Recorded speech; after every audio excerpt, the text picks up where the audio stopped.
Et bonjour à tous, bienvenue dans Dossier Paranormal. Aujourd'hui, on traite le cas de la poupée la plus connue, et non pas la plus hantée des États-Unis, mais la plus connue des États-Unis, c'est-à-dire la poupée Annabelle. La poupée la plus hantée, on la fera dans une autre vidéo, vous inquiétez pas, je vous ferai une petite vidéo dessus. Mais là, on va s'intéresser au cas de la poupée Annabelle qui a été mise en avant dans les films Conjuring, et pour le coup, dans les films, elle est extrêmement effrayante. Enfin, pour ma part, je la trouve extrêmement effrayante. Mais vous allez voir que la réalité est un peu différente de la fiction. Installez-vous confortablement, on est parti.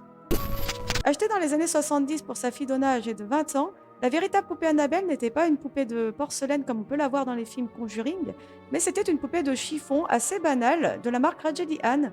Elle était beaucoup moins effrayante, je trouve, mais pour le coup, vous allez voir que ce qu'elle a fait par la suite était assez étonnant. Donna, qui était à l'époque étudiante infirmière, se retrouve chez elle avec son amie Angie qui vit avec elle. Au départ, les deux filles, quand elles s'absentent, laissent la poupée dans des positions sur le lit, par exemple assise, etc. Et elles retrouvent la poupée dans des positions un petit peu différentes de ce qu'elles l'avaient laissée avant de partir travailler, avant de partir à l'école. Par la suite, Donna et Angie retrouvaient la poupée dans des pièces différentes de celles où elles l'avaient laissée. When we came home, she was sitting in the hallway, but we had left her in the spare room.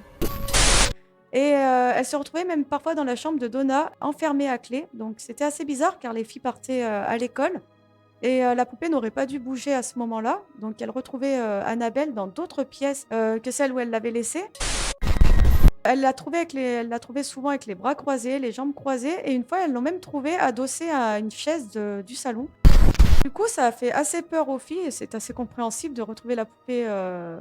C'est comme si vous laissiez un nounours ou je ne sais quoi dans votre chambre et qui se retrouve dans une autre pièce à chaque fois que vous rentrez. Si vous êtes seul chez vous, je pense que ça vous ferait peur. En tous les cas, suite à ça, les filles ont fait appel à un médium. Ce dernier a annoncé aux jeunes femmes que la poupée était possédée par l'esprit d'une enfant, Annabelle Higgins.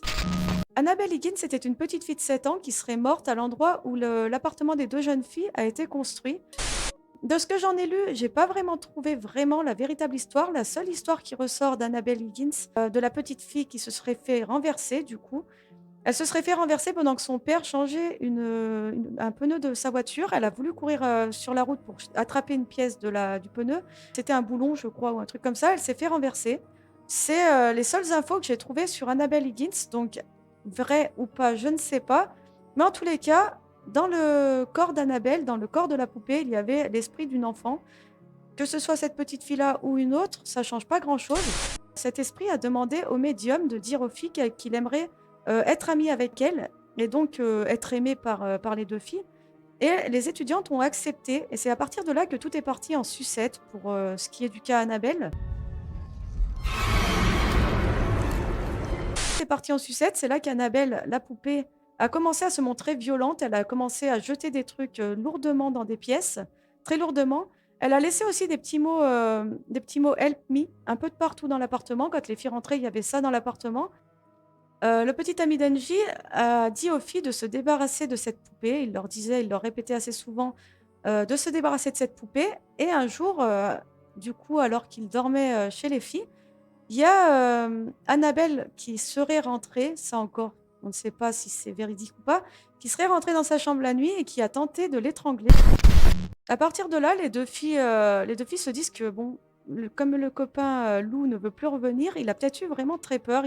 Ça commence à être trop grave en fait, donc elles décident d'appeler un expert, le père Higgins, qui va contacter lui la haute autorité de l'église pour faire, venir les 2 experts en la matière, Ed et Lorraine Warren, qui sont des démonologistes, pour enquêter sur cette poupée.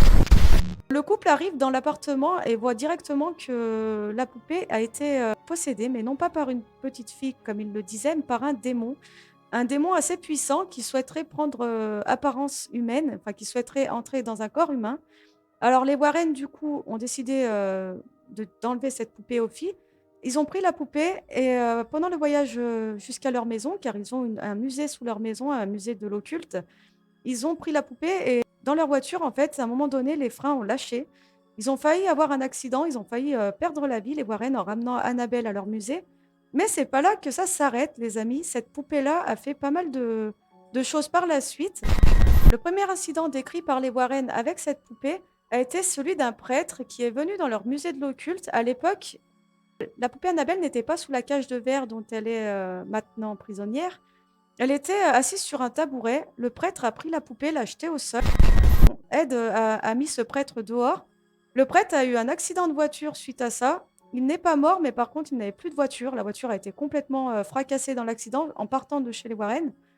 Le deuxième incident a été celui d'un homme à moto avec sa fiancée qui était venu au musée des Warren.